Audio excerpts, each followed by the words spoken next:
묘법 스님은 1916년에 태어나시어 수년 동안 오대산에서 폐관 수행을 통해 큰 깨달음을 이루셨습니다.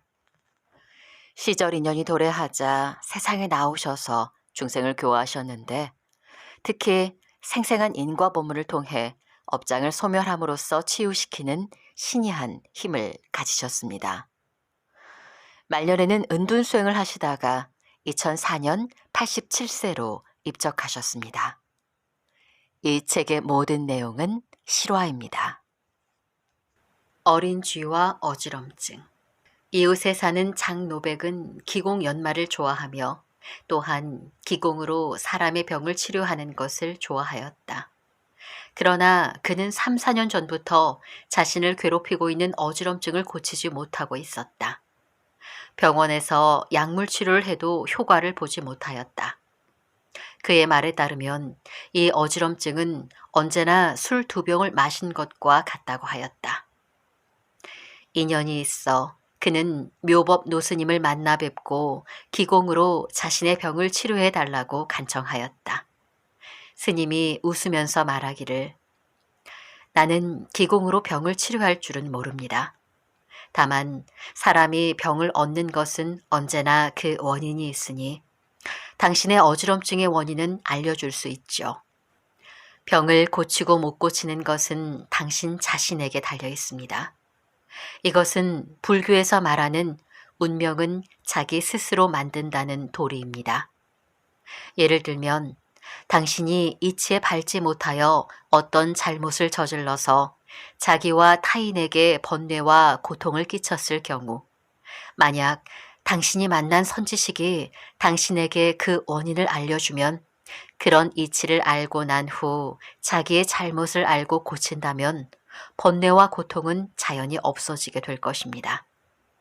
따라서 불교는 사람들에게 맹목적으로 불보살과 대덕 고승들을 믿으라고 하는 게 아니라 개개인 모두 지혜를 개발하여 스스로 자기의 운명을 고쳐나가게 하는 것입니다.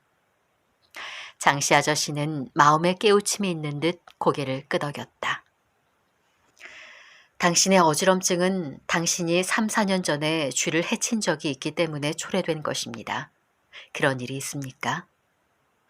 네, 그런 일이 있습니다.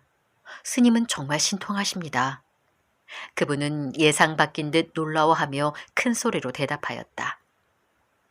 3년 전 어느 날 물건을 쌓아둔 작은 방에서 방금 태어난 듯한 한 무리에 아마 6, 7마리 정도 되는 어린 쥐들을 발견하였습니다.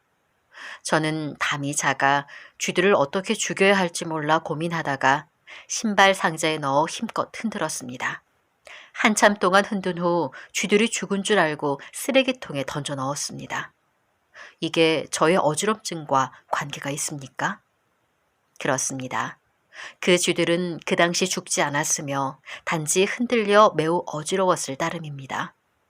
이와 같은 원인으로 당신이 어지럼증을 앓게 된 것입니다. 장노백은 마치 중얼거리듯 말했다. 당신 말씀이 정말 맞습니다. 저는 그 이후로 머리가 어지럽기 시작하였습니다. 그때 죽지 않았었군요. 만약 죽었더라면 저에게 목숨을 갚으라고 찾아올 게 아닙니까? 그렇습니다. 살생은 수명을 감소시키며 혹은 일생 중 횡화를 만날 수 있습니다. 동물이 피살되는 원인도 그들이 전생에 심은 살생의 원인 때문에 현생에서 그와 같은 과보가 있게 되는 것입니다.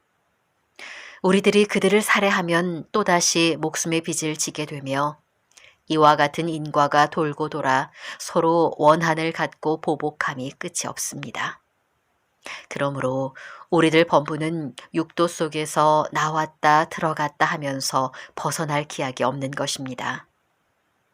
다만 불법을 이해하여 인과를 깊이 믿고 악을 멈추고 선을 행하면 생사의 고해에서 벗어날 수 있는 것입니다. 어떻습니까? 이후로도 살생하시겠습니까? 장노백이 듣고는 정신이 나간 듯 급히 대답하였다. 앞으로 다시는 살생하지 않겠습니다. 이 말을 하고 나서 그는 한동안 멍하니 있다가 이어서 기쁘게 말하였다. 스님, 제 머리가 갑자기 맑아졌습니다. 조금도 어지럽지 않습니다. 방에 가득 앉아있던 사람들이 모두 웃었다. 장노백은 이어서 또 말하였다.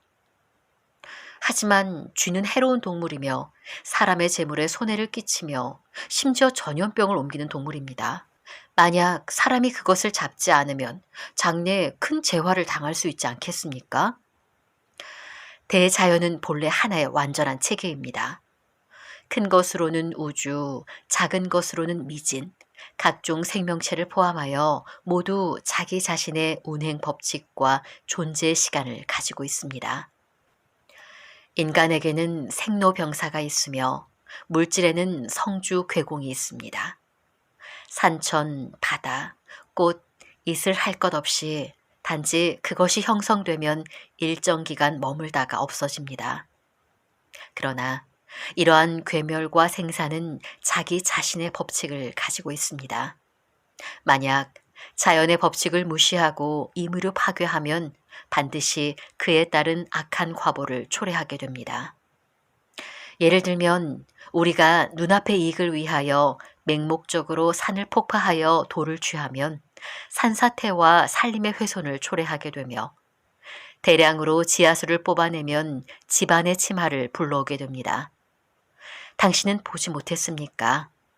대규모의 산림 남벌과 동물 포살은 이미 많은 동식물의 멸종 혹은 멸종 위기에 이른 것을. 한편으로 인류는 필사적으로 멸종 위기에 처한 동물을 보호하려고 하나 이미 취약해진 생태계를 회복하기 어렵습니다. 한편으로 쥐, 뱀 등 인간들이 싫어하는 동물을 해충이라 하여 함부로 죽이면 그에 비례하여 그들은 생식 능력이 극도로 강해져 불균형적인 현상을 가져오게 됩니다. 사실 쥐의 천적은 뱀, 올빼미, 황색 여우 등 매우 많습니다. 이런 천적들을 사람들이 잡아먹든지 껍질을 벗겨 각종 장식품을 만듭니다. 따라서 소위 천재는 때때로 인간이 화를 자초하는 것입니다. 스님은 잠시 멈추었다가 또 말씀하셨다. 내가 당신에게 쥐의 방비책을 알려줄 테니 한번 시험해 보세요. 우선 쥐도 새끼를 낳아 기르는 유정동물이라는 것을 이해해야 합니다. 그들도 소, 말, 고양이, 개와 같이 인간의 말을 알아들을 수 있습니다.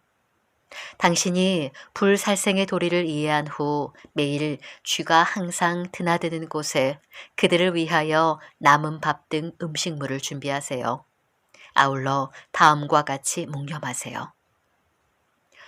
내가 이전에는 불법을 이해하지 못하여 많은 쥐를 죽였으나 지금은 불살생의 도리를 알았으니 이제부터는 결코 다시는 살생하지 않겠습니다. 또한 죽인 모든 쥐들을 위하여 경을 읽고 그들을 천도해 줄 테니 쥐 너희들도 다시는 집안의 물건을 못쓰게 하지 않기를 바란다 라고 하세요. 당신이 성심성의껏 이렇게 하기만 해도 반드시 효과를 볼 것입니다. 심지어 쥐들이 이사를 가기도 할 것입니다. 스님의 법문은 우리들의 귀를 새롭게 하였다. 나중에 이 방법을 시험해보니 정말로 틀리지 않았다. 어떤 집에서는 개미 때문에 매우 애를 먹었는데 이런 방법을 써서 효과를 보았다고 한다.